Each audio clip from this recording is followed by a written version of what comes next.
Worship tracks and beats.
Worship tracks and beats.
Olá, seja muito bem-vindo a mais um episódio do Fé em Ação Podcast. Graças a Deus por mais uma semana, mais um dia que o Senhor nos permitiu. Eu agradeço muito a Deus por você que está aqui nos assistindo. Para quem não me conhece, eu sou o Wellington Silva, sou o criador aqui do movimento Fé em Ação, que tem o propósito de levar a palavra e edificar a igreja através de testemunhos, através da palavra de Deus.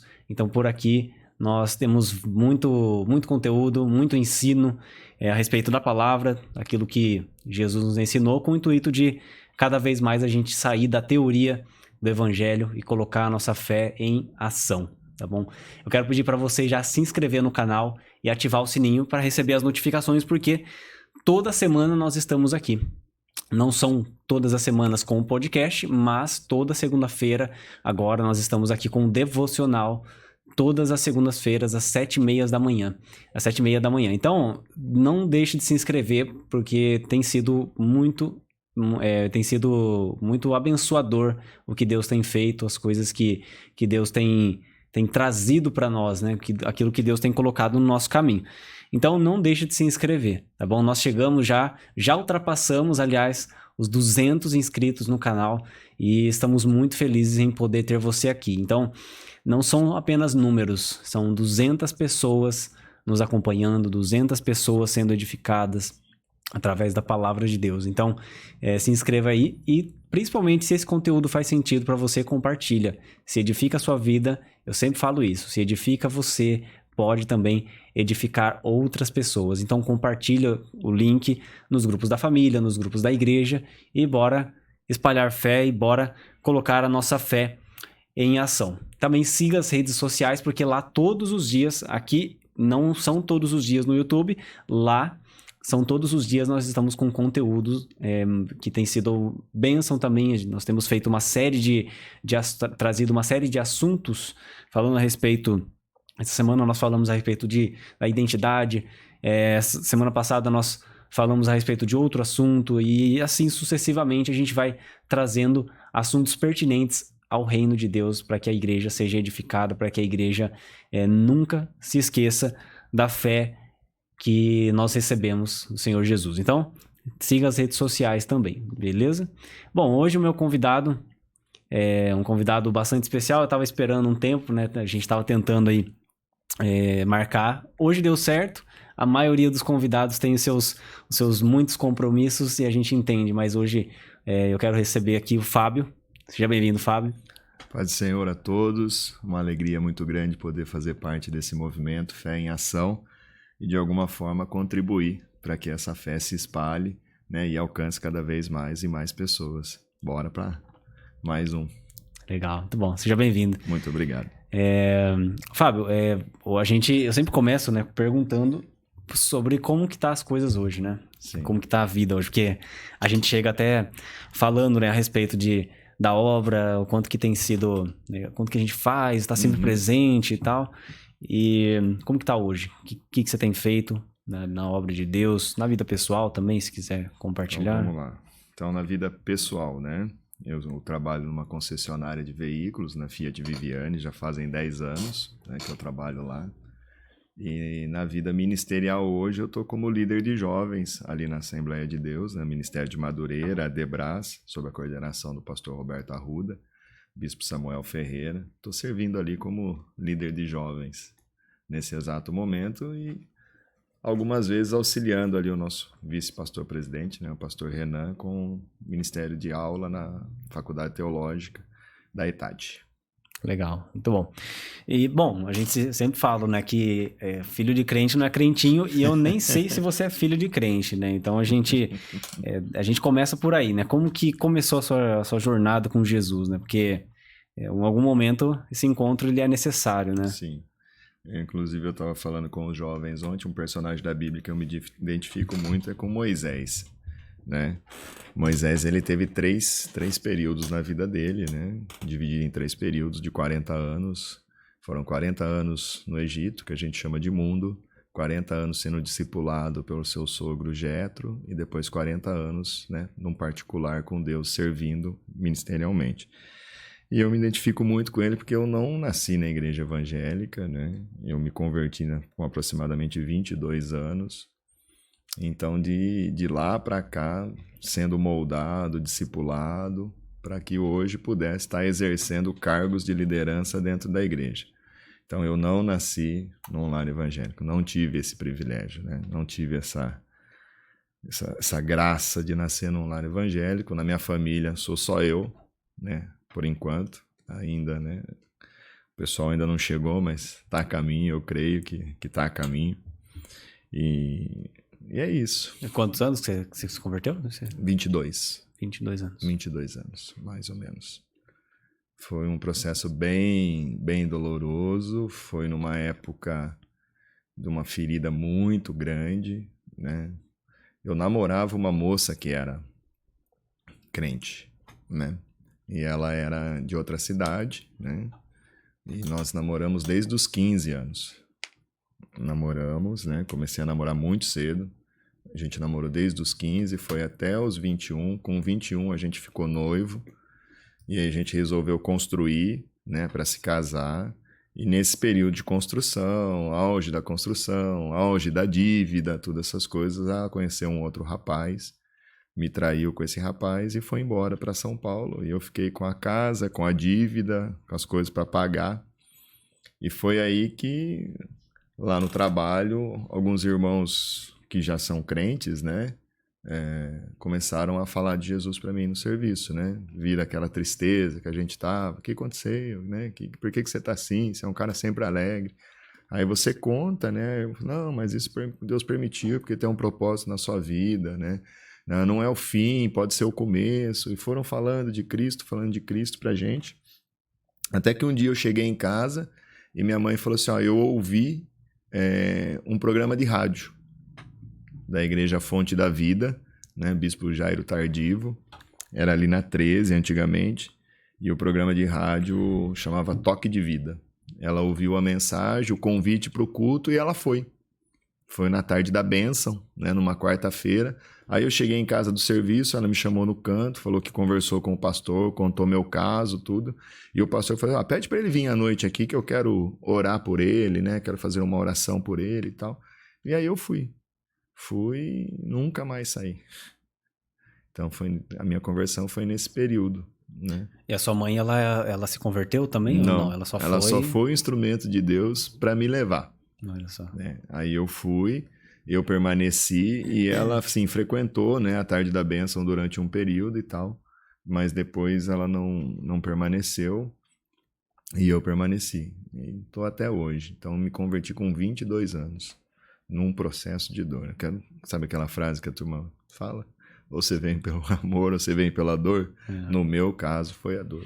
Eu acredito que... inclusive, assim, você falou, né, que você namorava uma menina que não era da igreja, né? Ela era da igreja. Aliás, o contrário, né? Ela era da igreja e você eu não. Cara, que coisa isso, né? Porque eu já conheci casos assim, né? E aí, no fim, ela fez o que era errado, vamos dizer assim. Sim. Né? Não, é que assim, né?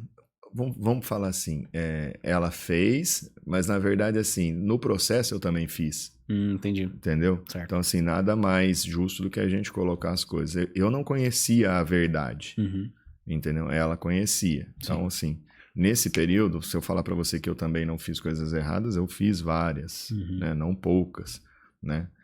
E eu também, assim, não culpo ela, porque depois que eu entendi o evangelho, eu aprendi que, na verdade, só chegou a hora de eu colher tudo que eu tinha plantado. Sim, verdade. É o que a gente chama de um dia a fatura chega. E quando ela chega, você tem que pagar. Sim. Não tem como, né? Então, assim, esse processo foi um processo que Deus usou para me trazer para Ele, né? Então, assim, não culpo ela, não crucifico, muito pelo contrário. Na época eu perdoei, quis tocar para frente, entendeu? Depois que eu comecei a frequentar a igreja e tal, mas aí também já não era propósito de Deus, eu entendo assim, e acabou que eu perdoei e consegui seguir em frente, né? Sim. Mas assim, eu acho que o principal erro da parte dela foi namorar alguém que não professava da mesma fé, então, né? isso que eu ia falar, porque assim, era esse o intuito, né, de você se relacionar com uma pessoa fora, né, da igreja, no caso dela, Sim. e no seu caso, você provavelmente tinha consciência disso, Sim. que ela era da igreja e tudo, Sim. mas você não tinha, como não tem conhecimento da palavra, você acaba que não tanto pra faz. mim era né? normal, Assim, né? Normal. Não tinha essa visão, né? Pra mim é dois seres humanos, um homem e uma mulher, que podem se relacionar, né? Mas hoje, conhecendo a verdade, a gente estudando a palavra, vendo os conselhos do apóstolo Paulo, né? Não se meta em julgo desigual, né? Isso vai trazer problema e tal. A gente vê que não faz sentido e que uma hora ou outra vai acabar tendo problema. E o quanto que isso é importante, né? Principalmente, que nem hoje, você lidera jovens, né? Sim, Eu exato. também, né? Mas você é meu líder, né? Sim. Também. Então, e a gente se depara com muitas dessas situações, né? De julgo desigual. Eu já vi várias dessas situações. Inclusive, no início da minha caminhada, eu também fui meio por esse lado. Por não entender muito bem, né? Aquela coisa, você começa a caminhada, nem todo mundo é assim, mas no meu caso foi.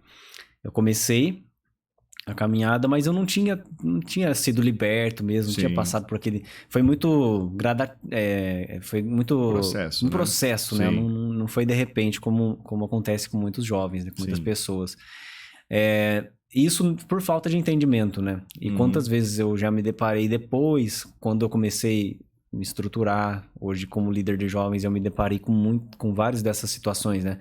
O jovem que acaba se relacionando com outra pessoa, e não só no questão relacionamento conjugal, né? Mas a questão de amizade, né? A questão de trabalho, que às vezes não agrega, que não traz um benefício ali até para a sua própria vida espiritual mesmo, né? A gente coloca muito a questão do relacionamento, mas acho que tudo envolve, né? A questão do jugo desigual, né? Sim, o jugo desigual, por exemplo, eu estou falando desse início, né? Sim. Porque o que acontece? Depois que eu permaneci, aí eu conheci uma outra pessoa. Aí foi o oposto. Aí eu era da igreja e a pessoa não era. Ah, sim. Entendi. Entendeu? Aí nós ficamos 2 anos juntos. E de repente essa pessoa saiu. Ela veio para a igreja, ela veio, me acompanhou, mas devido à pressão da família de não ser da igreja, aí ela saiu. Entendi. Entendeu? Então, assim, foi um outro processo de dor. Então, assim, eu também fiz parte desse mesmo processo que você fez e parte desse processo que os jovens acabam optando, né? Por aquela ansiedade. Então, acaba se criando uma ansiedade de você substituir aquele vazio que você tem, né, dentro de você por uma pessoa. Né? Então, assim, eu acabei conhecendo essa outra moça, nós namoramos 2 anos, ela começou a ir comigo na igreja de domingo e tal. Mas chegou um momento que ela foi, saiu, né? Não tinha raízes, é que a Bíblia fala, né? Por não ter raízes, ela saiu. E aí eu fiquei sem entender. Falei assim, poxa vida, o primeiro eu fiz tudo errado e deu errado. Aí o segundo eu tô fazendo tudo certo, mas também deu errado. Tá, na minha cabeça eu estava fazendo tudo certo, tá? Mas por isso que eu falo, quando você se aprofunda na escritura, você vai ver que alguma coisa para não ter dado certo você fez de errado. Sim. Então o que eu fiz? Eu fui buscar numa terra distante, eu fui um Sansão. Por exemplo, eu fui buscar na terra dos filisteus, né? Sendo que eu tinha que esperar para aparecer dentro de Israel, né? Então acredito assim que são processos que a gente vive, Deus permite, né? Para lá na frente acabar usando isso, né, como uma base de ensino. Que uma coisa é você falar, ó, não faz, que não vai dar certo. Aí a pessoa virar para você e falar assim, mas por acaso você já passou por isso para você falar para mim que não vai dar certo? Então você pode falar, não, eu passei por isso. Eu vivi tanto esse lado, como vivi esse lado, e agora vivo esse lado. Então, assim, o seu testemunho acaba sendo uma base. E se a pessoa mesmo assim optar por viver do jeito que ela acha que tem que ser vivido, quem somos nós para ir contra, né? A gente sabe que não vai dar certo. Entendeu? E é aquela coisa, né? É muito pouca a probabilidade de dar certo. Tem alguns casais que, pela misericórdia de Deus, permanecem os dois. Mas assim, vamos falar que é 10% da massa. Então, os 90% acaba não dando certo. Né? São pouquíssimos. Na primeira briga, no primeiro desentendimento, enfim, a gente sabe, né? E como você falou, isso também vai para o âmbito profissional. Eu fui convidado, por exemplo, para ser sócio de um estacionamento, junto com um grande amigo meu, mas um grande amigo. A gente já morou junto, quando eu trabalhei fora, em Itápolis, né? Nós trabalhamos juntos, 2 anos, moramos juntos, dividimos aluguel, tudo, um grande amigo. E quando ele foi abrir o estacionamento dele, ele chegou para mim e ele falou assim, eu não tenho ninguém que eu confie além de você, né? Para mexer com dinheiro, todas as partes do estacionamento, quando eu não estiver na loja, né? Por tudo que você fez por mim lá em Itápolis, eu quero que você seja meu sócio. Eu falei para ele, eu não tenho a quantidade de dinheiro que você precisa. Ele falou, não, você não precisa de dinheiro, né? Eu quero que você venha e você vai ser meu sócio. Só que a gente ia cair na questão do jugo desigual. Ele professa de uma fé e eu professo de outra. E aí, quando eu fui me aconselhar com o meu discipulador, né, ele falou para mim, falou assim, ó, você pode até ir, mas lá na frente vocês vão ter que dividir. Não vai dar para vocês caminhar junto. Porque na mesma, vocês vão dividir a mesma sala? É a mesma sala. Aí ele falou assim, você vai ter um altar ao Deus de Israel e ele vai ter um altar ao Deus dele. Então, assim, não vai ficar legal. Você vai receber o pessoal da igreja, você vai querer vender para o pessoal da igreja, o pessoal da igreja vai lá, vai olhar e vai falar assim, não estou entendendo, né? Então, assim, para não escandalizar, por mais que eu fosse permanecer na minha fé e ele na dele, eu cheguei para ele, agradeci o convite e falei, ó, vamos partir para uma outra situação. Vai você, abre a sua loja, né? E hoje, graças a Deus, a loja dele é um sucesso, é uma bênção. Eu indico a loja dele, né, para todos os clientes que vão lá. Quando eu não tenho o produto, eu indico a loja dele, né? Ele cresceu muito nesses últimos 2, 3 anos e eu faço voto que cresça cada vez mais, né? Mas eu entendi o meu posicionamento. Sim. E por eu me posicionar, Deus me abençoou onde eu estou, hoje, né? E abençoou ele aonde ele está. Então, assim, tem que ter um posicionamento. Sim. É o mesmo posicionamento que Daniel teve. Isso é necessário, na verdade, É né? necessário. Porque acredito que você trouxe vários pontos aí, né? E um deles sobre a questão dessa questão de você pedir conselhos, por exemplo, é Sim. uma das coisas fundamentais, né? Para não cometer erros, para Exato. evitar, na verdade, Sim. alguns erros, né? É. Porque muitas vezes eu já me vi em muitas dessas situações assim. Não, eu sei, eu vou lá resolver, eu consigo e não consegui.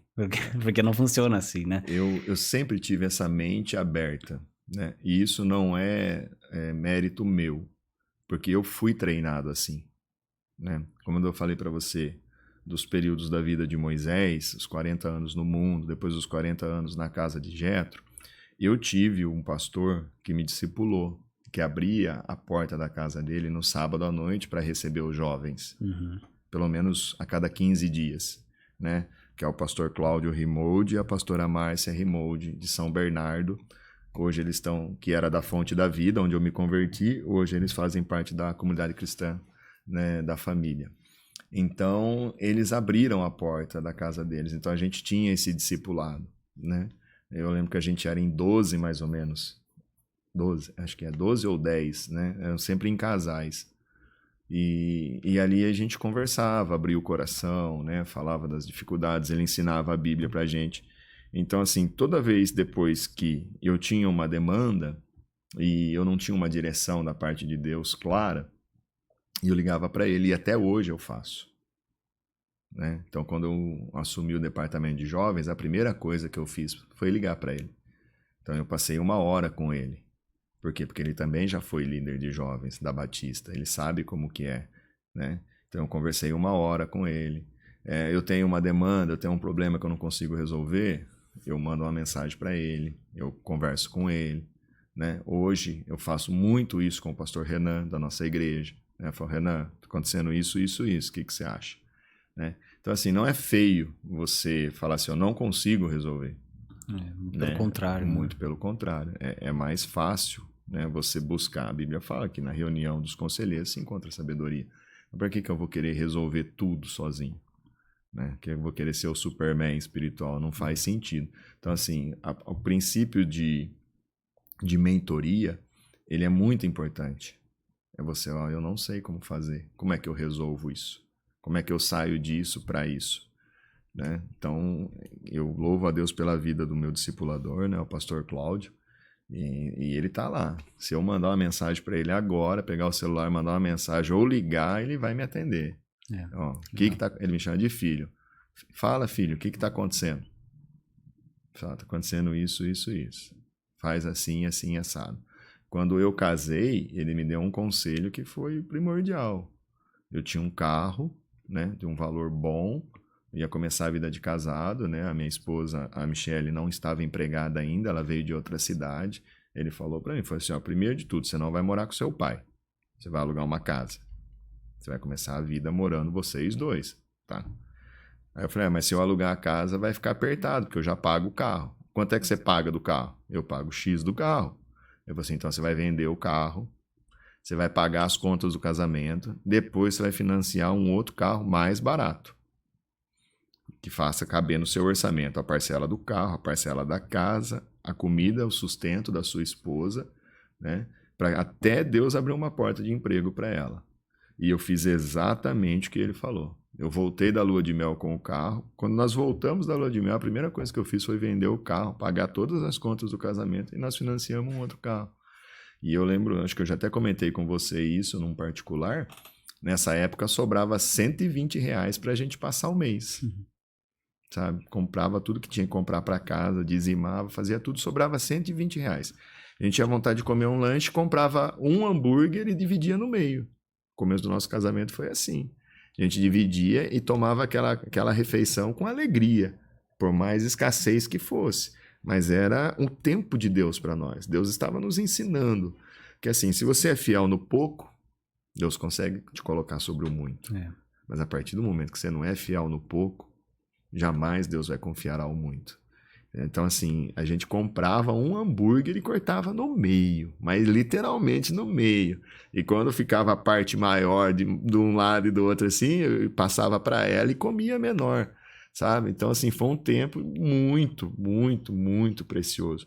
Mas eu aprendi. Talvez se fosse por mim, eu teria continuado com o carro. Questão do status. Né? Hoje eu tenho uma frase que eu guardo comigo, né? Eu tenho uma família para sustentar e não uma sociedade para impressionar. Muito Entendeu? bom. Então é assim, eu caminho sobre isso. Eu não preciso impressionar ninguém, eu não preciso andar com um carrão para te impressionar, para você olhar para mim e falar, nossa, o Fábio está prosperando. Não.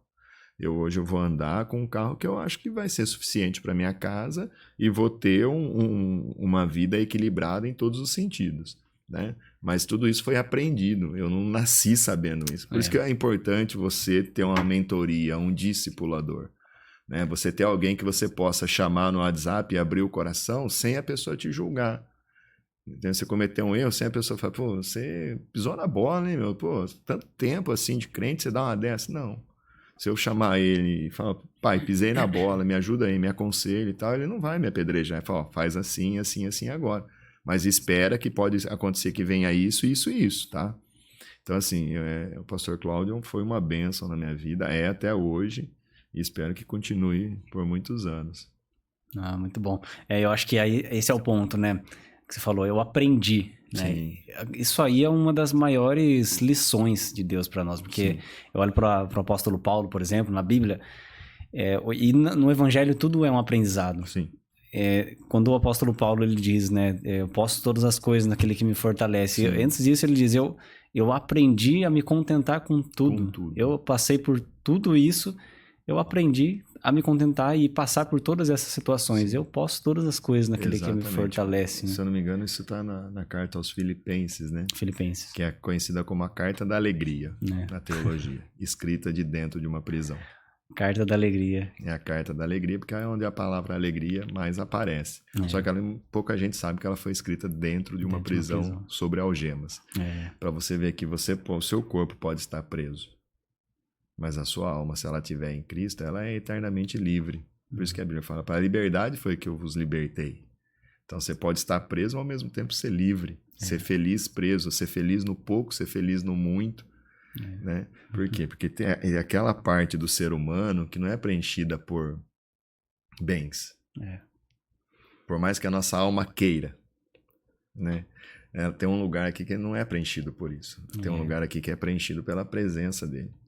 Se esse lugar estiver vazio, você pode estar rodeado de amigos, você pode estar rodeado de bens, você pode estar rodeado de uma conta bancária bufando, tá? Mas você vai ter um vazio dentro de você que não vai preencher. E aí, então, quando esse vazio é preenchido, aí você olha para o lado e fala, pô, eu não preciso disso. Eu não preciso mais disso. Nossa, eu passei a vida inteira tentando juntar isso, agora que eu tenho, eu tô olhando para isso e não sei se já aconteceu com você, de você olhar e falar assim, rapaz, eu tenho mais do que eu mereço. E você sabe que eu passei por uma fase de querer muito, né? Porque é aquela coisa, né? Na fase da inocência e de não saber as coisas, né? De não ter alguém para me falar, não é isso que você tem que fazer, é isso aqui. Eu querer muito, sabe? E não me contentar com o que já estava ali, né? E eu passei por esse processo, acho que de não entender, de não conseguir valorizar a presença de Jesus, sabe? Porque a nossa alegria, ela não é um estado, não é um objeto, e ela nem é circunstancial. Sim. Ela é uma pessoa, Sim. Ela é Jesus, que é aquele que habita em nós, Sim. né? E eu, durante muito tempo, eu passei essa fase sem entender isso, sabe? Sem entender. Hoje, aí quando mudou, tudo perdeu sentido, né? Assim, é incrível como perde sentido. Nada faz sentido mais e você dá valor mesmo para a presença de Deus, assim, sabe? Que satisfaz mesmo. Tá me vindo uma cena na mente aqui. Você imagina aquela mulher que quebrou o vaso de alabastro no pé de Jesus. Essa é uma das passagens mais maravilhosa que tem. Aquilo é a economia de um ano de trabalho. E aí quando Jesus está ali naquele lugar ali, tá todo mundo na mesa. Eles estão na mesa, E ela vem e ela quebra aquilo. Tipo assim, ela fala pra ele, ó, tudo pra mim perdeu o valor. A partir do momento que o Senhor chegou, o Senhor é o valor mais precioso. E ela quebrou, ela não entornou, ela poderia ter preservado o vaso. Mas ela decidiu quebrar. Ela moeu. Sabe? Tipo assim, não vou reservar nada, não vai ficar nada aqui, tudo é seu. Tudo, cada gota desse óleo precioso que tem aqui dentro, desse bálsamo, desse perfume, é para você, é tudo para você. Eu não quero mais nada, eu só quero o momento com você. E ali ela ungiu Jesus e Jesus falou assim, ó, o que ela fez hoje vai ecoar a eternidade afora. Tanto é que nós estamos aqui, 2020 e poucos anos depois, falando do que essa mulher fez. Então, talvez o coração dela foi como o meu e o seu. Eu vou juntar porque eu quero comprar, vou juntar porque eu quero comprar, vou juntar quando eu quero comprar.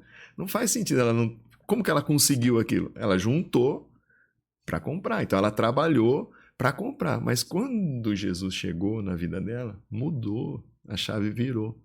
Então ela falou assim, esse perfume aqui para mim é demais. Perto dele é demais da conta. E eu não mereço esse perfume, quem merece é ele. Aí ela vai e esparrama aquilo que a casa impregnou, né? E aí quando você se derrama assim, as pessoas que não estão no mesmo nível olham para você e começam a te apedrejar. Fala assim, pô, você é religioso, você é fanático, você é... Não, eu sou só um cara apaixonado por Jesus. Tô nem aí pra você. Você pode falar o que você quiser, mas você dá dinheiro na igreja. Não, não dou dinheiro na igreja. Você não entendeu, eu não tenho nada. E Tudo aí, que eu tenho é dele. E aí tá uma das maiores confusões sobre dízimos e ofertas, Nossa, né, cara? nem... Se as pessoas soubessem o valor que tem. O que eu ensino para os jovens, né? Que eu aprendi com o pastor Cláudio. Eu falo assim, ó, põe uma coisa na sua cabeça. As pessoas falam assim, ó, você tem que dar 10% do que é seu para Deus. Não. Você vai fazer o seguinte, mudar a chave da sua cabeça. Quando você entregar o dízimo, você não está entregando 10% do que é de Deus. Você está ficando com 90% do que é dele. Não é você que dá 10% para ele, é ele que deixa você viver com 90% do que é dele. Porque tudo é dele. Né? E desses 90% você vai aplicar o que a gente chama de mordomia. Você vai administrar esse dinheiro. Né? Esses 90% de tal forma que você consiga alimentar a sua casa e consiga providenciar alimento para aquele que também não tem. Para o órfão, para a viúva, para o necessitado. Então, quando Deus percebe que você consegue, né, viver dessa forma, num conceito dessa mordomia, ele vai acrescentando mais e mais e mais e mais na sua vida. Por quê? Porque isso não vai tomar seu coração. Entendeu? Não tem como você servir a dois senhores, ou o dinheiro ou a Deus. Não tem, é impossível. Ou você faz um, ou você serve um, ou você serve o outro. Foi Jesus que falou, não sou nem eu. Entendeu? Então, hoje, o conceito errado é eu vou devolver 10%, eu vou dar 10% do que é meu para Deus. Não, é errado. Eu vou viver com 90% do que é dele. Tudo é dele. Tudo é dele. Eu acho que isso se dá muito ao fato de as pessoas... É simples. Se eu sou muito materialista e não levo em consideração tudo essa questão que a gente está trazendo, é isso que vai me trazer confusão. Porque o meu olhar sempre vai estar pro dinheiro ou pro bem. Porque assim, eu quero ter. Sim. Eu quero ter. E tudo bem, eu quero ter. Todo mundo quer ter. Mas a questão é... O que tem sido prioridade para mim, né? Sim. O que tá ocupando meu coração, né? Agora, a partir do momento que eu brigo, que eu discuto com relação a isso, se é necessário mesmo ou não dar o dízimo, cara, isso aí não é nem questão de ser necessário, é uma questão de gratidão, uma questão de prioridade, sabe? Vai além só do que é necessário, né? Tipo, tem que dar. Não, ninguém tem que nada, cara. O evangelho não te obriga a nada. Não te obriga a nada, cara. Então, o evangelho você faz tudo por amor. É sempre tudo, por amor, cara. É por amor, né? Então, a questão do dinheiro na igreja, enquanto as pessoas não entenderem essa questão do amor, do reino, do mantimento, de você manter o reino, de você conseguir manter a porta da igreja aberta para que outras pessoas possam desfrutar do amor de Deus, vai ser sempre a mesma briga, né? Mas dá dinheiro para a igreja ou está dando dinheiro para o padre? Vou estar dando dinheiro para o pastor? Não, você está devolvendo aquilo que é do Senhor para que a porta da igreja possa continuar aberta e as pessoas possam continuar indo para lá, recebendo uma cesta básica, recebendo uma palavra, recebendo roupa, recebendo um atendimento odontológico, que é o que tem na nossa igreja hoje, né? Então, tem que mudar, a chave tem que mudar, tem que ser por amor, né? Ah, mas o dízimo é na lei. Não, o dízimo é antes da lei. O dízimo vem em Abraão, né? Um ato de fé. E é interessante, eu gosto muito quando a gente fala de dízimo, eu não uso Abraão como exemplo, eu uso Jacó. Porque assim, o Jacó falou assim, ó, se o Senhor for comigo nessa jornada e me der bom êxito, né? Certamente de tudo eu te darei o dízimo. Só que quando Deus aparece para Jacó, ele não é crente. Deus se apresenta para ele como o Deus de Abraão e o Deus de Isaac. Ainda não é o Deus de Jacó. Vai se tornar o Deus de Jacó quando ele volta. Na escada, quando ele tem aquele sonho, lutei com Deus, já não chamará mais Jacó, se chamará Israel. Então, quando ele falou de dízimo, nem crente ele era. Com quem que ele aprendeu? Isaac e Abraão. É geracional. Passou de geração esse ensinamento. Então ele viu no pai Isaac, que viu no vô Abraão, que dizimar a Deus é saudável, que dizimar ao Senhor abre portas, que dizimar ao Senhor mantém a fonte de sustento sobre a casa. Então ele, sem ser crente, falou, ó, se o Senhor for comigo, pode ficar tranquilo. Tudo que eu tiver, eu vou te dar o dízimo. E aí você vê ele lá na casa de Labão, o sogro dele, prosperando, né? O sogro tentando enganar ele. E ovelha, ó, se nascer salpicada, é sua. Porque a probabilidade era pouca. E nascia tudo salpicado. Aí mudava. Agora, ó, se nascer branca, é sua. Salpicada passa a ser minha agora. Aí nascia tudo branca. Por quê? Porque havia no coração dele já essa questão da administração. Entendeu? E ele não era nem crente. Você pegar o texto lá, ele não era nem crente. Ele vai se converter anos depois, quando ele volta. Então, quando a gente fala de dinheiro na igreja, se a pessoa não entender isso, ela vai ficar confusa. Tá? Ela vai ficar confusa. Ela vai se perder se ela não entender que é por amor, por manutenção, para que outras pessoas possam alcançar a mesma dádiva que ela alcançou, ela se perde. É verdade. O dinheiro toma o coração da gente. Se a gente não tomar cuidado, toma. E, Fábio, você, ao longo da sua jornada, né? Porque eu sempre fico pensando, né? A gente passa por processos, né? Sim. E nenhum crente que se converte, ele chega pronto para o ministério, né? Não. A gente passa por um processo. Sim. E como que foi o seu processo? De até você se tornar líder, até você conseguir, assim, né? Chegar no ponto de começar a ser reconhecido no cargo, o pastor confiar em você algumas lideranças. Eu falei para você, quando eu me converti em 2002, foi na Fonte da Vida, né? E aí tinha todos os módulos de treinamento, tinha faculdade teológica também. E você já tinha essa vontade de, tipo assim, a questão ministerial? De pregar o evangelho? Pregar o evangelho sim. Ou liderar alguma... Sim, eu tinha essa vontade dentro já da Igreja Católica. Tá. Né? Você... Tá, sim, eu dentro do catolicismo eu fiz tudo o que eu podia fazer. Então eu fiz primeira comunhão, perseverança, crisma, tudo que você imaginar dos ritos, né, eu fiz. E quando eu via o padre pregando o evangelho, eu sentia essa vontade de pregar. Só que eu queria casar. Eu queria ter uma esposa. E eu sei que o padre não casa, né? Ele faz o voto. E eu queria ter esposa, né? Eu queria ter filhos e tal. E eu sempre falei isso para Deus. Falei, Deus, eu quero pregar, mas eu quero ter esposa. E acredito que foi por esse caminho que Deus me levou. E aí já na Fonte da Vida, né, tem os discipulados que eu lembro até hoje, D1, D2, D3, D4 e D5, eu fiz todos eles. Depois eu fiz a minha primeira faculdade teológica, que foi pela Bethesda, né, Faculdade Bethesda, que é a do César Cavalcante, né, que tem o podcast lá também, né, mostra o texto. A primeira faculdade que eu fiz foi aquela, o modo básico. Aí eu migrei de ministério, fui para o Ouvir e Crer, né? O Ministério Ouvir e Crer. Lá no Ministério Ouvir e Crer também fui um pouco moldado e fiquei um bom tempo lá também. E aí depois acabei indo para uma igreja em Araras, que o culto era todo domingo de manhã, né? E aí na pandemia essa igreja fechou, né? Fechou para a pandemia, como todas as outras igrejas, e aí voltamos para Rio Claro, e mesmo assim, ó, quando voltar normal, eu gostaria de congregar numa igreja em Rio Claro de novo, né? Não quero ficar viajando e tal. E meu sogro sempre foi pastor da Assembleia de Deus de Madureira, né? Sempre foi, pelo menos tem uns 25 anos que ele é pastor. Então eu tinha a opção de congregar lá e a opção de congregar em Rio Claro. E aí a gente acabou conhecendo o Debras aqui.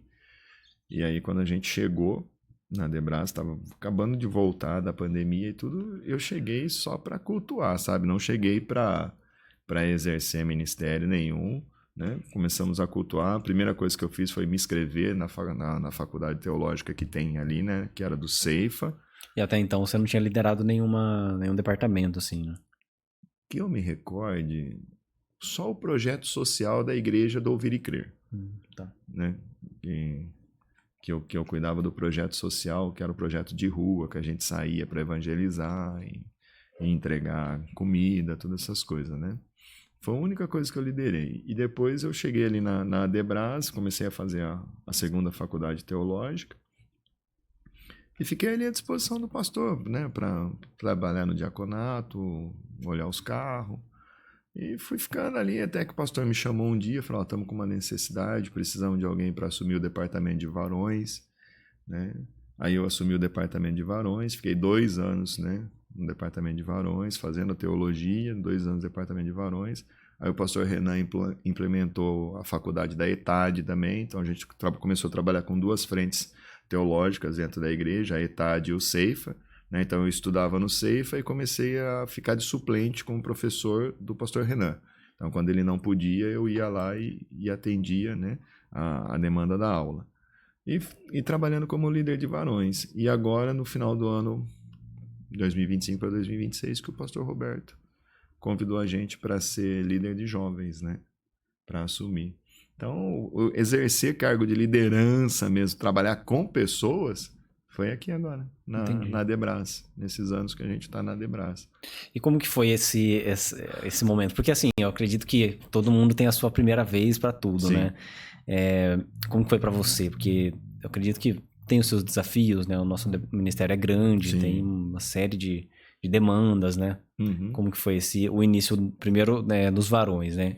E como eram as demandas, o que você fazia? Porque pontualmente, aparentemente, né? Parece que não tem tanta coisa assim, porque o departamento às vezes pode ser um pouco mais limitado em algumas questões. Já os jovens, principalmente, que hoje jovens já tem mais energia, já tem Sim. mais trabalho, tem mais coisa. Como que você enxergou isso, essa diferença? Sim, o departamento de varões, ele é desafiador, né? Porque são todos homens praticamente maduros, formados, né? Com família. E a parte dos varões, eu procurei trabalhar com eles e conscientizar mais sobre a responsabilidade do lar, né? Do marido. Então, a gente começou a fazer os cultos de quinta-feira, né? Terceira quinta-feira do mês, voltados só para homens. Assuntos específicos para homens, sexualidade dentro do casamento, né? A administração financeira, administração ministerial, a responsabilidade do homem como sacerdote, provedor da casa. Então foram todas palavras assim mais voltadas para isso. E a questão dos encontros que a gente fazia com eles com palavras específicas para homens casados, né? Então fizemos 2 eventos do Costelão, né? O primeiro deu 350 homens lá em Ajapi, né? Foi um evento maravilhoso, o pastor Diogo Arruda, né, que pregou, filho do nosso pastor presidente. Foi bênção demais. Então, assim, dos varões, sempre palavra voltada para a administração da casa e do casamento, né? E o equilíbrio ministerial. Que uma coisa assim que a gente percebe é que o casamento ele se desgasta quando há um desequilíbrio, certo? Ou você se dá mais para o ministério e esquece da esposa, ou você se dá mais para a esposa e esquece do ministério. Então a gente trabalhou no sentido de trazer um equilíbrio para eles, né? Ó, não pega tanta coisa, não faz tanta coisa, tal. E aí foi muito bom quando alguns homens chegarem para mim e falarem assim, ó, eu não vou participar mais disso, não vou participar mais disso, vou participar só daquilo, porque eu tô vendo que estava consumindo demais o meu tempo, não tô ficando em casa, quase não vejo meu filho. Legal. E é numa dessa que, na ausência do pai, que o filho acaba se desviando, entendeu? Então, assim, esse foi um desafio, trazer para eles a mentalidade do quê? Não é a igreja que me aprova, é o meu lar. Sim. Ou seja, aquele que não cuida bem da própria casa, como vai cuidar da igreja do Senhor? Então, o que te aprova para ser um líder dentro da igreja não é o serviço que você faz na igreja, é o que você faz em casa. Entendeu? Sim. Então, quando você é um bom pai, é um bom esposo, né, para quem não tem filho, e aí Deus pode te usar no ministério na igreja. Importante isso, né? Porque a quantidade de... Eu já me vi muitas vezes assim também, né? Extremamente ocupado. É que eu hoje, como solteiro, é um pouco mais tranquilo, né? Uhum. Mas já vi também obreiros assim nesse sentido, né? Até pastores mesmo, né? E que, inclusive, o resultado disso foi realmente um casamento cheio de problemas. Alguns deu tempo de restaurar, Sim. outros não. Mas isso é extremamente importante, né? Acho que a gente precisa falar disso, sabe? Na igreja. Porque, assim, demanda de serviço na igreja sempre vai ter. Sempre. Sempre. Sempre. Sabe? Se amanhã ou depois eu sair da liderança dos jovens, vai ter demanda de trabalho para os jovens. Entendeu? Só que tem uma outra frase que eu carrego comigo também. Que nenhum fracasso na família vai justificar o seu sucesso ministerial. Esqueça. Tá? Se você for um fracassado na família, o seu ministério é outro fracasso. Tá? Se o seu casamento acabar, você subir lá em cima para pregar, as pessoas não vão olhar para você da mesma maneira que te olham ou te olhavam antes. E abandona, entendeu? Os mesmos que te aplaudiam, ou os mesmos que gritaram Hosana para você, quando você chegou, estava tudo bem, agora vai gritar crucifica, porque seu casamento fracassou. Não adiantou nada você cuidar da minha filha e não cuidar da sua. Você perdeu a sua. Você ganhou a minha e perdeu a sua. Não resolveu nada na sua vida. Entendeu? Você fez um maravilhoso trabalho com os jovens. Ganhou um monte de jovens. 150 jovens novos chegaram. Mas a sua filha, que era jovem, foi embora. Se perdeu. Por quê? Porque você cuidou mais dos jovens da igreja do que da sua filha. Isso é um desafio. E está sendo um desafio para mim. Porque eu tenho uma menina de 11 anos, que é a Bianca. Ela tem as carências dela. Ela precisa do pai. Então, se eu for ficar pegando todos os convites que me fazem, quarta-feira é culto de igreja, culto de jovens e tal igreja. O meu é na sexta. O líder tem que estar. O líder precisa. Não, irmão. Você acaba com a minha vida, você acaba com a minha família. Então, eu preciso saber dizer não para você. Em prol da minha casa. Então, se eu colocar a minha casa em primeiro lugar, eu falo assim, irmão, eu não vou. Que já aconteceu de pastor me ligar e falar assim, você pode vir aqui pregar hoje à noite, né? Porque eu tinha marcado com o pastor e o pastor furou. E agora não tem quem prega. E eu tinha acabado de chegar do serviço. Eu não tinha nem dado um beijo na minha esposa, nem na minha filha, nada. Eu nem banho tomei, coloquei o terno e fui para o culto. Supri aquela vaga, trouxe a palavra, sabe? Só que quando eu voltei, minha esposa já estava dormindo e minha filha estava dormindo. Eu prometi para mim mesmo, falei assim, eu nunca mais faço isso. Porque se na virada da noite Deus resolve recolher uma delas, qual foi o último momento que eu tive com ela? Sabe qual é o nosso problema? É achar que a gente vai ter mais tempo. Você vai ter tempo para consertar, você vai ter tempo depois. E o único tempo que você tem é hoje. Então eu falei para mim mesmo, esse problema aí não era um problema meu. Era um problema do pastor, que marcou com um pastor que furou. Cara, isso aí, nossa. Gestão. Muito profundo isso. Então, tipo assim, você marcou, o cara furou, você conserta. Exato. Você arruma. Você entendeu? Aí transferiu para mim e eu peguei. E eu fui resolver. Um problema que nem era meu. Mas é a igreja de Cristo, é a noiva do Cordeiro. Irmão, eu também tenho uma noiva, minha esposa, né? Eu também tenho uma filha, Entendeu? Não dá para mim abraçar tudo. Tem horas que eu preciso fazer escolhas. Entendeu? Então, naquele dia, a minha ficha caiu. Foi como o Espírito Santo me desse dado um tapa. Sabe? Eu cheguei e estava todo mundo dormindo. Aquelas horas, nunca mais eu vou ter com a minha filha. Então, hoje, o grande desafio para mim é saber separar, sabe, as coisas. O trabalho com os jovens e o tempo com a minha filha, com a minha esposa, porque elas também têm carência. E se eu vou dando brecha, eu estou convidando o inimigo para entrar e plantar uma semente, né, de um pai ausente, de um marido ausente. E é o que eu falei para você, a gente está conversando. A obra sempre vai ter demanda, mas também sempre vai ter quem faça. Sim. Não depende só do ser. Verdade. Se um dia que a igreja de Cristo depender só do ser, ela tá falida. Ela quebrou. Ontem no discipulado com os jovens, que a gente faz toda sexta-feira. Eu tive ontem à noite também. Foi muito produtivo. Eu conversei com ele sobre a Santa Ceia, né? Inclusive, eu enchi o pastor Renan de pergunta lá, porque o assunto foi profundo. A gente aprofundou mesmo, né? E aí, às vezes, como que a igreja lida e tal, às vezes o irmão caiu em pecado, e como que a igreja proíbe o irmão de tomar Santa Ceia e não. Aí, no bate-papo, a gente acabou falando, né, a respeito do... Porque lá a gente não consegue separar todas as idades exatamente, porque é uma congregação menor. Sim. A gente está trabalhando para chegar nisso, estamos conseguindo, mas é um processo um pouco mais demorado. Sim. E aí... Demorado, de poucos recursos. De poucos recursos. Como aí tem que ser a obra de Deus, né? Aí um deles falou assim, mas dá pra gente fazer vários departamentos? Eu falei, então, dá. Só que por enquanto, nós não temos pessoas para cuidar dos adolescentes, por exemplo. Sim. Eu cuido dos jovens. Só que ao mesmo tempo, os adolescentes eles acabam entrando também ali. Então a gente tenta equilibrar o máximo possível. Mas é isso, sabe? Sempre vai ter coisas para fazer. E aí eu falei para eles, o que Jesus fala? Poucos... A seara é grande, sabe? Faltam trabalhadores. Sim. Só que Jesus não manda a gente trabalhar mais porque tá faltando trabalhadores. Ele diz, roguem ao Pai. Orem ao Pai para que mande mais trabalhadores.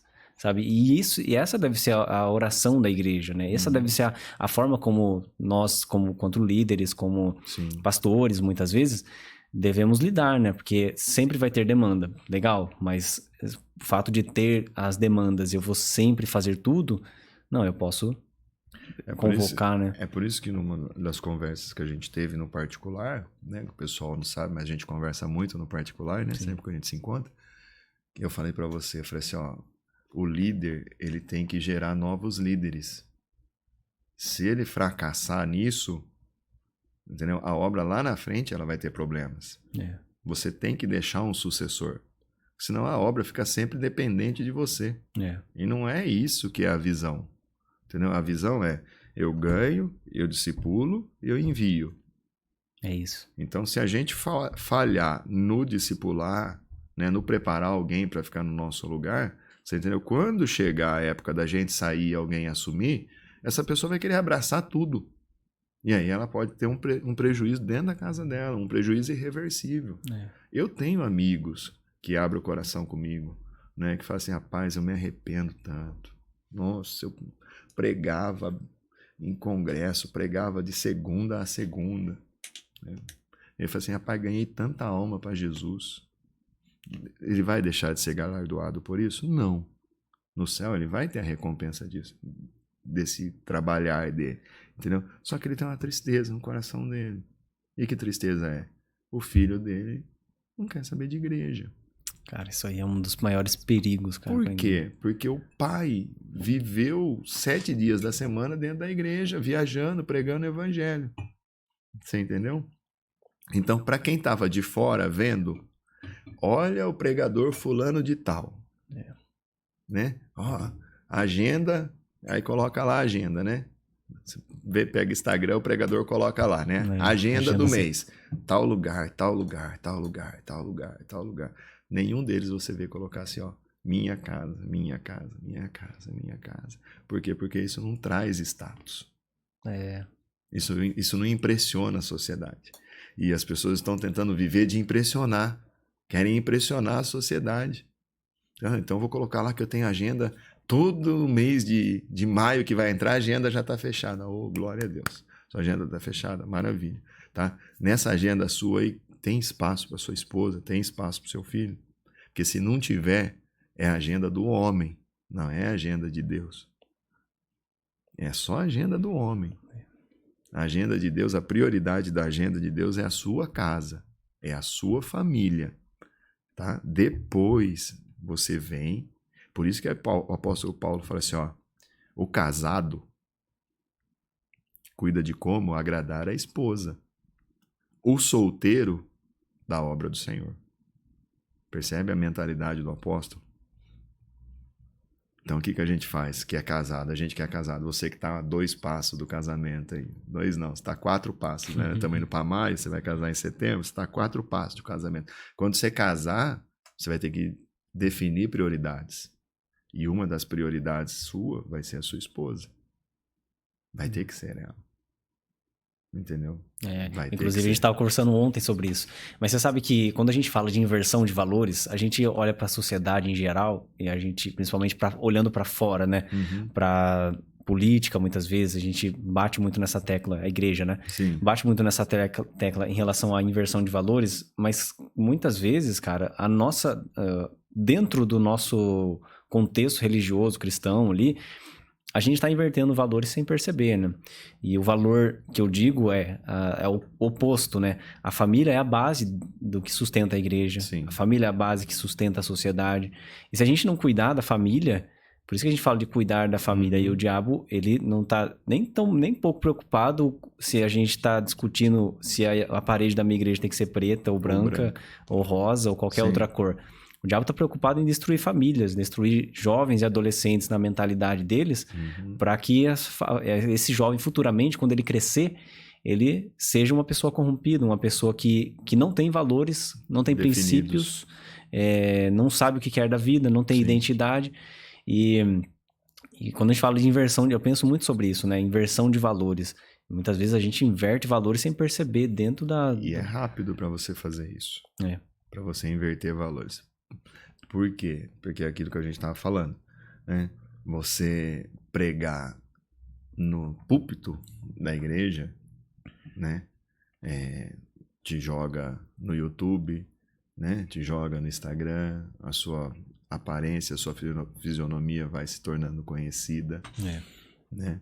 E você vai, sim, brilhando os seus olhos com isso. Né? Você, nossa, eu preciso aparecer mais, né? Porque hoje, assim, quem mais aparece... destacou, engajamento, vai ser convidado para pregar fora, pregar nos congressos e tal. Mas aquele trabalho de formiguinha que você faz, né? Escondido, em casa, né? Quando você está dando uma aula de matemática para sua filha, quando você está dando uma aula de português, ajudando ela a estudar para a prova, assim, né? Coisas que não tem nada a ver, que ninguém está vendo, né? Que ninguém está vendo. É as coisas que credencia. Foi por isso que Deus escolheu Davi. Porque Davi cuidava das coisas no secreto. Era o contrário, no oculto, totalmente. Ninguém dá valor para as ovelhas que ele cuidava. Né? Tanto é que o irmão dele, quando ele chega para levar a comida lá, o irmão dele fala, com quem você deixou aquelas poucas ovelhas? Olha a mentalidade, são poucas ovelhas. Na sua casa, são poucas ovelhas. Quando Natan foi repreender Davi, quando ele cometeu o adultério com Betseba, armou todo o esquema para matar Urias, o profeta Natan chegou para ele e falou assim, Davi, eu vou te contar uma história. Né? Então conta. Ele falou assim, tinha um homem que só tinha uma ovelha. Olha do que ele chama a esposa, de ovelha. Ele só tinha uma ovelha. Aí veio de longe um homem que tinha um monte de ovelha e roubou a ovelha dele. E ainda por cima matou ele. Davi, o que tem que fazer com esse cara? Davi falou assim, esse cara tem que morrer. O profeta falou, Davi, esse cara é você. Mas eu acho interessante como ele chamou a esposa de ovelha. Então, às vezes, a gente quer cuidar das 99 ovelhas que está na igreja e esquece da ovelha que está em casa, que é a esposa, que é a sua primeira ovelha. Então, se você não cuida bem da primeira, porque eu até acredito que também faz sentido a gente aplicar esse versículo, você não é fiel no pouco. Exato. Como é que eu vou te colocar sobre muito? Então, assim, cuidar, né, da ovelha. É fácil? Não. Por quê? Porque eu sou muito intenso na obra. É muito intenso. Eu amo fazer a obra de Deus. Nossa, demais. Então, só que assim, a minha esposa, ela me ajuda muito nisso, sabe? Ela fala assim, essa semana você precisa dar uma segurada. Por isso que eu falo a diferença de você casar com uma mulher de Deus, uma mulher sábia. Essa semana você precisa dar uma segurada. É semana de prova da Bianca, ela precisa de você para estudar com ela. Você sabe que matemática, ela gosta de estudar com você e tal. Essa semana a gente precisa levar a Bianca a andar de bicicleta, ela é uma criança, porque agora ela está acompanhando a gente, né, com os jovens, ela está envolvida e tal, mas ela ainda é uma criança. Eu não posso pular essa etapa dela, entendeu? Então, nesse ponto a minha esposa me ajuda demais. Por isso que eu falo, você é uma linha muito fina. E você vai casar, você vai perceber que as demandas da igreja vão acontecer, vão continuar acontecendo, vão ligar para você, sua esposa vai estar ruim em casa, com febre, com dor de cabeça. Então corre aqui na igreja, porque fulano está querendo matar ciclano. Corre aqui. Aí você vai fazer o quê? Você vai largar a sua esposa doente e vai lá? Aí se você não for, vão falar que você é um péssimo pastor. Você não sabe cuidar, porque quando eu precisei, você não me socorreu. É isso que vão falar. Só que também a sua esposa pode virar para você e falar assim, você me deixou aqui e foi cuidar do problema dos outros. E se nesse trâmite ela morre? Percebe que a cabeça da gente pira, é doideira.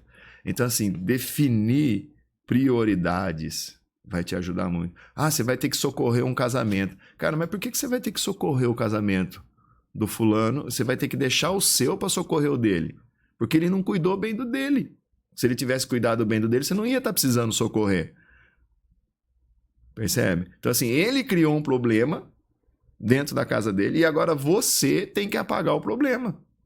Oxe, então você tem que deixar a sua família, a sua esposa, os seus filhos para ir apagar o problema dele. Num tempo que você tá dedicado para isso. Então, se você tirou aquele dia para ficar com a sua esposa, aquele dia é para você ficar com ela. Aconteça o que acontecer. Acabe o casamento dos outros, mas não acabe o seu. Entendeu? Porque não vai fazer sentido você consertar o dele e estragar o seu. E às vezes a gente permite estragar o nosso para consertar o dos outros, que depois vai estragar de novo, porque o cara não tem princípio. Exato. Esse é o ponto, né? Porque assim, salvar... A gente não salva ninguém, né? Então, Não. assim, a gente instrui, talvez, né? Mas o Luciano Subirá, ele fala uma coisa que ele até Mestre, conta hein? um testemunho, mestre. Luciano Subirá é mestre. Ele fala sobre uma pessoa que ligou para ele. Ele estava viajando com a família, com a esposa, na verdade, né? Uma pessoa, um membro da igreja ligou para ele, falou, fulano lá precisa tal de uma ajuda sua, porque ele tá querendo acabar com o casamento dele, não sei o quê, quer divorciar. Ele falou, então, agora eu não posso, eu tô com a minha esposa e tal. Ele nem tava viajando, na verdade, ele tava passeando com a esposa. Eu não posso, porque eu tô passeando com a minha esposa, me comprometi e tal. Sim. Aí a pessoa perguntou pra ele, mas você vai deixar o casamento do cara acabar, o casamento do fulano acabar? Eu falei, então, e se eu deixar o meu compromisso aqui com a minha esposa, o casamento que vai acabar vai ser o meu. Então é exatamente esse o ponto, né? E na sua concepção, no que você tem vivido, né? Como é que se constrói essa mentalidade, né? Principalmente para os homens, né? Que é sempre muito ativos, o homem como cabeça da família. Como é que se constrói isso? Porque é uma base muito sólida, poucas pessoas conseguem chegar nisso, né? Ou pelo menos... Por isso que você precisa de um mentor. Sim. Sozinho você não consegue. Tá. Sozinho você vai quebrar a cara, você vai sofrer muito e pode ser que dê tempo de consertar e pode ser que não. Então, por exemplo, eu tenho um pastor que me discipula, que eu já citei aqui, que é o pastor Cláudio. Eu tenho um outro pastor que eu tenho como referência nessa área, que é o pastor Telmo Martinello. Eu acompanho tudo, muito bom. Excelente. Eu faço uma mentoria com ele que é paga por mês. Eu pago por mês para estudar e aprender tudo isso. Né? Tem aulas, lives que ficam gravadas. Né? E eu já fazia isso antes de ser líder dos varões. Ninguém sabia, mas eu já estava fazendo essa mentoria com ele. Então, ele foi uma pessoa que teve um casamento e um ministério, certo? O que aconteceu? Os dois foi à falência. A igreja faliu, fechou e o casamento acabou. E aí ele fala que ficou, se eu não me engano, acho que 4 meses separado da esposa. Porque foi muito intenso na igreja, esqueceu da esposa, por fim a igreja não deu certo e o casamento também não deu.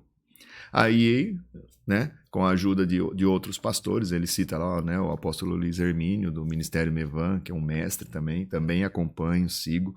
E o Luiz Hermínio falou, não, vamos trabalhar isso, vamos cuidar do seu casamento, da sua família. E aí depois, com o tempo, apareceu o Ministério Novo, que é o Abapai hoje. Uma igreja com mais de 1.000 e poucos membros, né, com um serviço social dos mais belos do mundo. Se você não conhece, se você não segue, eu te recomendo, né, siga o ministério do pastor Martinello, tá? É bênção demais. Para as mulheres, a esposa dele, a Viviane Martinello, tem um trabalho com as mulheres lindo, maravilhoso, né? Então, o Telmo hoje é uma referência nessa área, tá? De casamento. E eu faço essa mentoria com ele, chama Casa de Jetro. Então, ali você tem vários homens de vários ministérios que abrem o coração e contam problemas, sabe? Coloca na mesa. Assim, ó, tô com problema no meu casamento, tô com problema no meu ministério, tô fazendo isso, não tá dando certo. E ele vem trazendo, à luz da Bíblia, conselhos, sabe? Para você aplicar na sua vida coisas que ele fez que deu errado, coisas que ele fez e que deu certo. Então, isso te ajuda demais, encurta caminho, sabe? Você não precisa ficar sofrendo. Tem gente que já sofreu, tem gente que já padeceu por isso.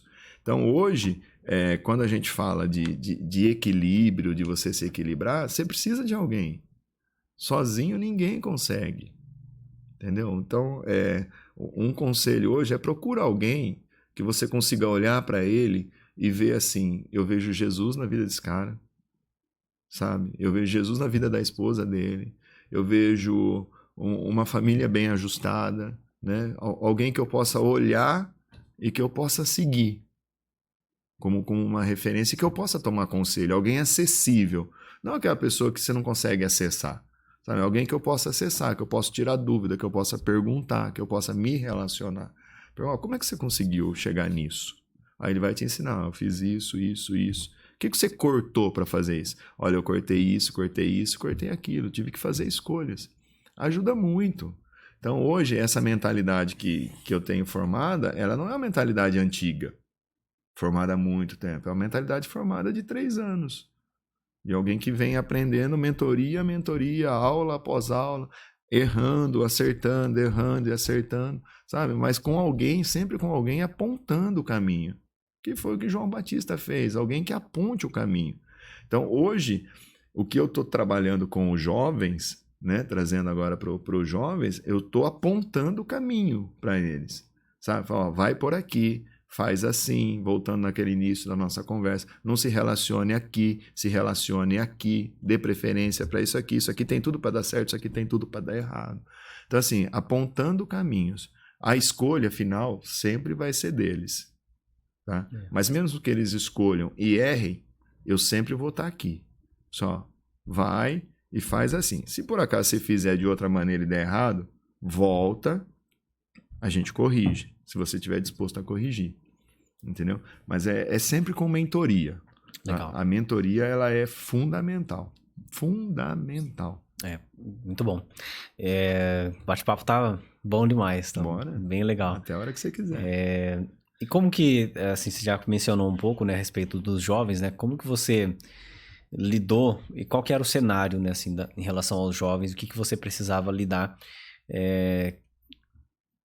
Porque, assim, eu fico pensando, quando a gente se converte, lá atrás, eu estava até conversando com o Jefferson no último episódio, a gente falou muito sobre isso, né? Como que eram os jovens lá atrás, isso eu tô falando de 10 anos atrás, não faz nem muito tempo.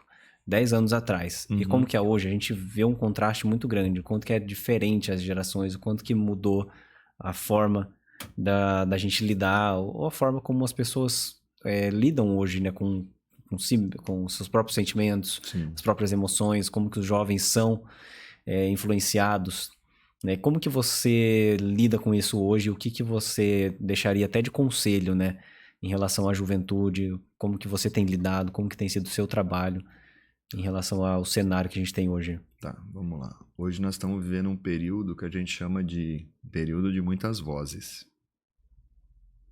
Tá? O jovem hoje ele tem muitas vozes soprando na cabeça dele. Então, por exemplo, se eu chegar para você não, se eu chegar para 10 pessoas diferentes e for contar um projeto que eu tenho, e perguntar o que você acha, você vai ter 10 opiniões completamente diferentes. Completamente diferente uma da outra, tá? Quando a gente vai para o campo da fé, a gente também tem várias opiniões diferentes, né? A igreja vai ser arrebatada antes da tribulação. Não, a igreja vai ser arrebatada depois da tribulação. Não, a igreja vai ser arrebatada no meio da tribulação. Ou seja, são muitas vozes, muitas, cada um pensando de uma forma diferente. E todas essas informações são jogadas dia após dia na mente dos jovens, né? Então, eles têm um rio de informações. Então, às vezes, ele não sabe qual é a certa e qual é a errada, né? A gente está falando sobre dízimo. É certo? É do antigo? É do novo? É pecado não dizimar? Não é pecado? Então, você percebe, às vezes as pessoas estão nos assistindo e também tem essa dúvida. É pecado? Dá? Não dá? Então, assim, as muitas vozes hoje, elas confundem. Trazem mais confusão do que solução. Então, o que eu estou trabalhando hoje com eles? Aprendam a ouvir a voz do Espírito Santo. É essa voz que você tem que ouvir. Não é a minha, do líder. Você não pode ser escravo da minha voz. Eu vou errar. Uma hora ou outra, Nino, eu vou falhar com você. Isso você pode esperar. Uma hora ou outra eu vou te dar um conselho meu que não vai funcionar na sua vida. Você vai, pô, o Fabião pisou comigo. Fiz o que ele falou e não deu certo. Mas se você ouvir a voz do Espírito Santo e ele falar com você e você fizer o que ele te pedir, não tem como dar errado. É 100% de êxito. Então, a voz do Espírito Santo é o que eu estou trabalhando com eles, com a Almadrique hoje. Aprendam a ouvir a voz do Espírito. E o que ele falar para vocês fazerem, faça. Porque assim, ele é o dono da igreja. Assim, com todo temor eu digo isso, tá? O Antigo Testamento, o plano de atuação era Deus atuando direto, né? Lampejos do Espírito Santo. O Novo Testamento é Cristo atuando, pleno, 3 anos pleno da pessoa de Cristo. Só que ele subiu aos céus e ele deixou na terra quem? O Espírito Santo. Então hoje o ministério atuante é o Espírito Santo, certo? Jesus falou assim, ó, eu vou enviar o Consolador, ele vai consolar, ele vai te guiar, entendeu? Então, qual é a dependência que hoje a gente tem que ter? Da voz do Espírito Santo. Tem aquele que fala, né, eu preciso calar todas as vozes menos a sua. É isso que a gente tem que fazer. A gente tem que calar todas as vozes para ouvir a voz dele. E quando ele falar para você o que você tem que fazer, você tem que fazer. Tá? Por que Ananias e Zafira morreram? Num período onde a igreja estava sendo implantada, um período de graça, da maior abundância que a igreja iria viver ali. Estava tudo indo bem, não faltava nada para ninguém. Todo mundo tinha o que comer, as pessoas vendiam o que tinha, distribuía. Ananias simplesmente ouviu a voz da consciência. Não, guarda uma parte. E Pedro, quando Pedro questiona, fala assim para ele, por que você mentiu para o Espírito Santo? Você não está mentindo para mim, você mentiu para o Espírito Santo. Percebe? Então, assim, o que eu estou trabalhando com os jovens hoje da Almadrique é ouçam o Espírito Santo. Tirem um tempo para vocês passarem a sós com ele. Ele está o dia todo com você, ele é um companheiro, ele é um parceiro. Você está trabalhando, ele está com você. Se você perguntar, ele vai responder. Não ignore a presença do Espírito Santo, converse com ele. Eu achei muito lindo na vigília da sexta-feira passada a Bia, né? Ela parou de ministrar, de cantar e falou assim, ó, o Espírito Santo está pedindo para mim contar meu testemunho. E quando ela contou o testemunho dela, na hora eu parei falei, e tive o discernimento e falei assim, ó, tem gente aqui dentro que está pensando em se matar ou já tentou se matar também. E aí quando o pastor Jefferson fez o apelo das pessoas e tal, eu sussurrei no ouvido dele. Falei, chama aqui na frente pessoas que estão pensando em se matar. Porque o Espírito Santo trouxe algo no coração da Bia. E se ele trouxe é porque ele quer revelar, ele quer mostrar. E aí quando o Jefferson fez o apelo, a menina saiu de lá. Você viu sábado ela no Aviva? Eu vi. Ela tava Era lá. a mesma pessoa ou não? Nossa, cara, completamente diferente. E eu levei um susto. A hora que cutucaram eu e falaram assim, quem cutucou eu foi o Silas. O Silas me cutucou e falou assim, ó, a menina que reconciliou com Jesus, que estava querendo se matar, tá aí. Eu falei assim, tá aí aonde? Eu estava esperando encontrar a mesma pessoa que nós vimos lá, né? Acabada, destruída, mal vestida. Quando eu olhei, que eu falei assim, quem que é aquela que tá de camiseta ali, né? De camiseta amarela? Ele falou assim, é ela. A menina tomou um banho da graça. Mas por quê? Porque alguém ouviu o Espírito Santo e se deixou ser instrumento do Espírito Santo. Que foi, no caso, foi a Bia. Sim. Ela não teve vergonha de contar o testemunho dela. Ela não teve vergonha de se expor, de abrir o coração e falar assim, ó, por muitas vezes eu tentei me matar, mas hoje eu tô aqui. Então aquela pessoa fala assim, poxa vida, eu já tentei também, tô pensando nisso, então também é uma possibilidade para mim. E aí você vê que as coisas acontecem, sabe? Então hoje trabalhar com jovens, eu estou trabalhando assim, tá? Aprendam a ouvir a voz do Espírito Santo. E o que ele pedir para vocês fazer, façam. Seja no louvor, seja, né, na escola dominical. O que o Espírito Santo falar para você fazer, faça. Se der tudo certo, glória para ele. Se der errado, não for, pode jogar na minha conta. Porque eu sou o líder e eu estou ensinando vocês. A responsabilidade é minha. Eu me acerto depois com quem eu tiver que me acertar. Mas se você sentir que o Espírito Santo falou com você, faça. E graças a Deus as meninas estão voando, né? Elas começam a ministrar o louvor, o Espírito Santo vai lá e tal, elas saem, elas põem a mão, elas oram, elas ministram, e é isso que eu quero. Eu quero ver os jovens cheios do Espírito Santo.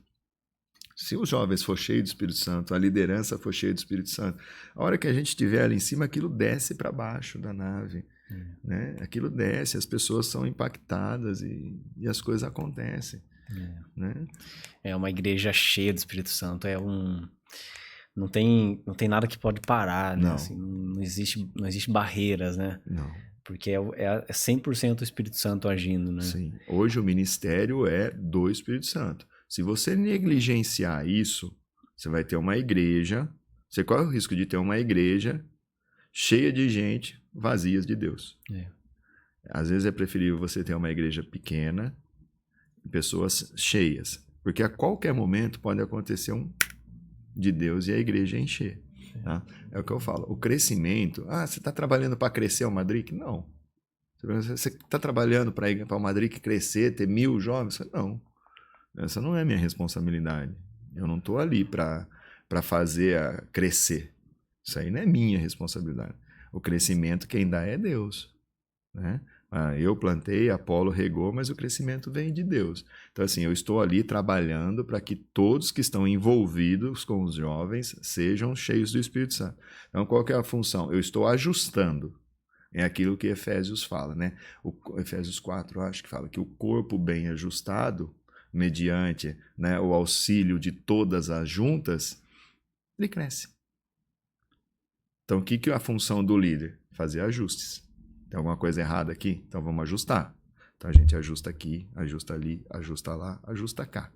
Tá tudo ajustadinho? É natural que haja um crescimento. A própria Bíblia fala isso. Não precisa o líder achar que ele tem que crescer. Não tem que crescer nada. Não tem que crescer a obra, não tem que crescer eu, né? O João Batista fala que eu diminua. Então você tem que fazer crescer? Não. Quem faz crescer é Deus. A obra é dele, não é minha. Toda vez que eu achar que eu tenho que fazer crescer, eu estou achando que é meu. Eu estou achando que a obra é minha. Não, a obra não é minha. Eu sou um cooperador.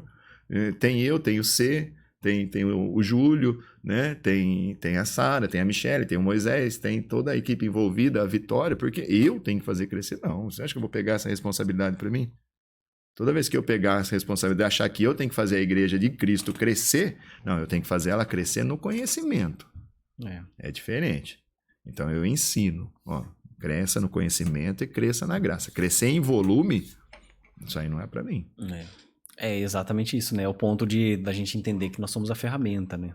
E aí a gente atua no que Deus colocou. Sim. E todo o restante... A função nossa como líder, né, é ajustar. Ajustar para que tudo funcione perfeitamente. No quê? Aquilo que Efésios 4 fala, né? Na unidade do Espírito. Tá? Então perceba, o espírito ali está com letra maiúscula. Então não é o espírito do homem, é o espírito de Deus.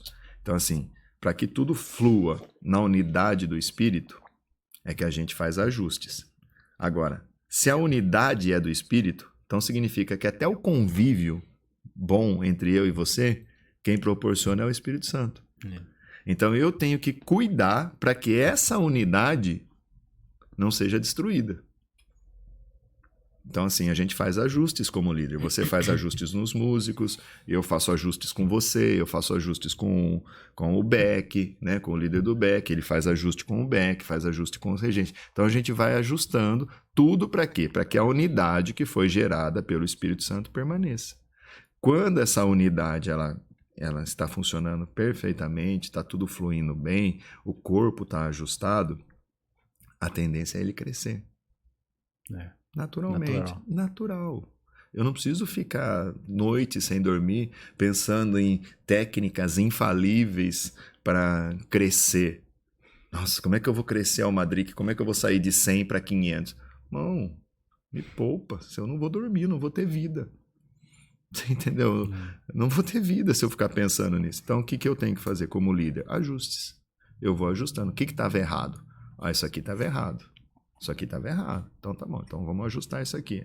Mas fulano não vai gostar. Não estou preocupado com ele. Eu tenho que fazer ajustes. Minha função é fazer ajustes. Então eu ajusto aqui, corto ali, podo aqui, vai ali, vai ali, vai ali. Limpo aqui, né? Jesus não falou assim, que ele não vai colocar um vinho novo num odre velho?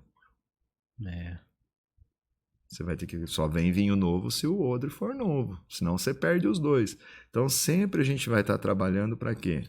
Para deixar bem ajustadinho, deixar o odre sempre novinho, para que o vinho novo possa vir, sabe? Depois você lê Efésios 4, é maravilhoso. Fala dos ministérios, do apóstolo, do presbítero, do pastor, do profeta, né? E todos colaborando, todos trabalhando ali juntos, né? Na unidade do Espírito, e é natural que o corpo cresça. Eu gosto muito daquela passagem de Atos 2, que fala assim, né? Que os apóstolos, eles faziam o quê? As pessoas faziam o quê? Perseveravam na doutrina dos apóstolos, no partir do pão, nas orações, né? Cada um vendia o que tinha, distribuía aos pobres conforme tinha necessidade. Contava com a simpatia do povo, aí termina assim, e dia após dia, o Senhor acrescentava os que iam sendo salvos. Quem acrescentava? O Senhor.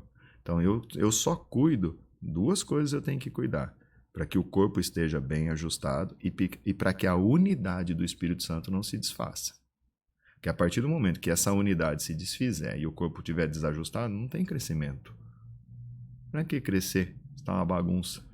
Se você fosse Deus, você daria crescimento num lugar bagunçado, sem estrutura nenhuma? Não faz sentido, né? Faz sentido para você isso? Não faz sentido. Entendeu? Você constrói um sobrado sem estruturar a parte de baixo, o que vai acontecer? Uma hora ou outra vai despencar tudo.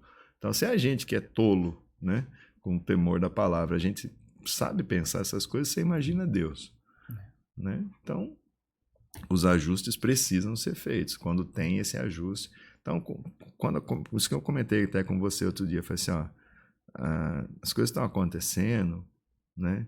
Porque assim, a gente está colhendo coisas que a gente nem plantou, né? Porque teve um trabalho de 7 anos lá, né? A gente só fez ajustes. Fez um ajuste aqui, um ajuste ali, tirou aqui, tirou ali e tal. Aí quando nós tiramos, Deus começou a mandar coisas novas, pessoas novas, né? E tá mandando. E deixa Deus mandar.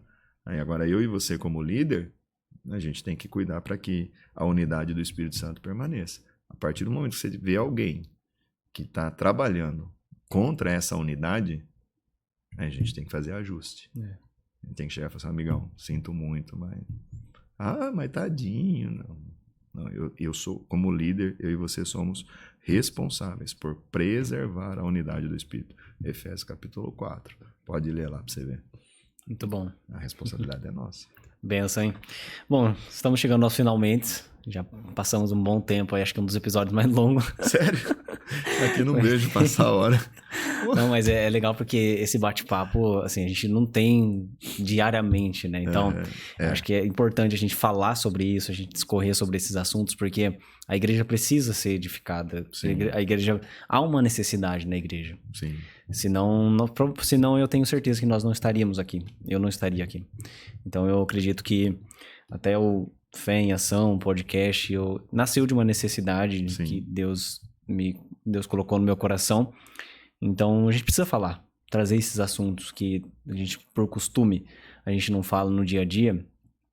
Por mim, eu ficaria aqui há horas, né? A gente trazendo mais assuntos, porque sem a gente perceber, vai fluindo, né? Sim. Então, eu agradeço por você ter aceito aí, Amém. tirado um tempinho pra a gente bater um papo aí. Só peço perdão por não ter conseguido vir antes. Já faz tempo que você me cobra. Não, mas... Logo quando lançou, né? Faz um tempinho já. Quanto tempo já tem? Já tem mais de um ano. Ah lá. Tem... Eu lembro que você me convidou logo quando você lançou. A gente nem trabalhava junto ainda. É verdade. Mas graças a Deus, agora Você vê. deu certo. E assim, Fábio, a gente tá finalizando. De tudo que você viveu, de tudo que você tem vivido, e talvez de tudo que você planeja, talvez, daqui pra frente, o que você deixaria de um recado final para os nossos irmãos, as pessoas que estão ouvindo, os principais aprendizados? Olha, se tiver que deixar uma mensagem, né, para as pessoas que estão assistindo, estão nos ouvindo, dedique a sua vida em conhecer o Espírito Santo. Gaste o tempo que você precisar, invista, né? Nunca é gastar, mas invista o tempo que você puder em conhecer a pessoa do Espírito Santo. É o agente transformador, sabe? É quem vai te tirar, quem vai tornar para você o cristianismo um prazer. Quem vai tornar para você o servir a Cristo um prazer, seja na escassez, seja na abundância, né? Você vai perder aquela visão de que você tem que estar sempre sendo abençoado como um sinal de que está tudo bem. Às vezes não, às vezes está tudo bem e você não está sendo abençoado. Tá normal, mas está tudo bem. Entendeu? Você está tendo um relacionamento com Deus, você está, né, fazendo a sua parte tudo certinho e as coisas não estão acontecendo. E às vezes não acontece mesmo, né? Por isso que o relacionamento com o Espírito Santo, quando Jesus falou assim, ó, tomai sobre si o meu jugo, porque ele é leve e suave. Então, se você está fazendo a obra de Cristo, a obra de Deus, e está pesado, você está a ponto de largar, a ponto de abandonar, é porque você está fazendo na sua força, na força do seu braço. Se você fizer debaixo da voz do Espírito Santo, ela vai ser sempre leve, vai ser sempre suave, vai ser sempre um prazer. Então, um conselho que eu dou para você que acompanha aqui o Fé em Ação é: tire um tempo para passar com a pessoa do Espírito Santo. É formidável quando você ouve a voz dele, é libertador, né? É transformador e, mais do que tudo, é edificante, né? A obra é dele, é ele quem faz, é ele quem executa, é ele quem dá o crescimento, ele faz todas as coisas. Eu e você só obedecemos. É pôr em prática o que ele fala, mas para pôr em prática o que ele fala, você precisa se relacionar com ele. Então, ouvir o Espírito Santo vai fazer toda a diferença na sua vida, no seu ministério. Muito bom, bênção. Acho que esse é o papel da igreja, cara. Deus tem falado muito comigo sobre isso também. Amém. Sobre a dependência do Espírito Santo. Sim. Né? Então, agradeço mais uma vez. Tamo junto. Sempre. Próximo episódio, eu quero a Michelle aqui. A gente bater um papo Traz ainda ela. mais interessante, vai ser legal. Eu acho que é importante também. Sim. Todos os pastores que eu trago aqui, a maioria vem sozinhos, né? Sim. Eu falo, ó, no próximo a gente traz sua esposa. Eu gosto disso, sabe? Eu gosto A minha esposa, ela é mais tímida, assim, com o microfone, né? Sim. Embora ela cante, tudo, ela ministra, assim, mas, assim, para entrevista, podcast, assim, ela é mais fechadinha. Mas, assim, ela tem uma sabedoria, né? E, que nem eu falei aqui, ela, quando às vezes eu vou me perdendo naquela linha que nós comentamos, né? Sobre a obra, a casa, fala, ó, segura, né? Que... Cara, isso é fundamental, né? Dá uma segurada, porque, ó, a pititica lá, ó. Aí eu falo, opa, tchau, né? às vezes está preparando aula, às vezes está para ir pregar, ela fala, ó, não esquece, né, da ovelhinha ali, né? Então, mas ela sabe, se você conseguir trazer, se você conseguir trazer ela, vai ser benção. As meninas vão gostar de ouvi-la. Ah, legal, vai ser benção. Bom, obrigado para você que ficou até aqui. Não deixa de se inscrever. Se você conseguiu assistir até aqui, você tá de parabéns, porque o episódio foi muito marcante. A gente vai postar os cortes lá. Fica de olho no Instagram, nos shorts aí no YouTube também. Então fica de olho, se inscreva no canal, ativa o sininho para receber as notificações, porque bate-papo como esse aqui, você olhar bem na internet aí, muitas vezes você não vai achar muito não. Então eu agradeço muito a Deus pela sua vida. Compartilha também se fez sentido, se foi abençoador para você. Mais uma vez, se foi abençoador para você, pode ter certeza que vai ser abençoador para outras pessoas, outras famílias também. Então compartilha, tá bom? Obrigado mais uma vez. Então, até o próximo episódio.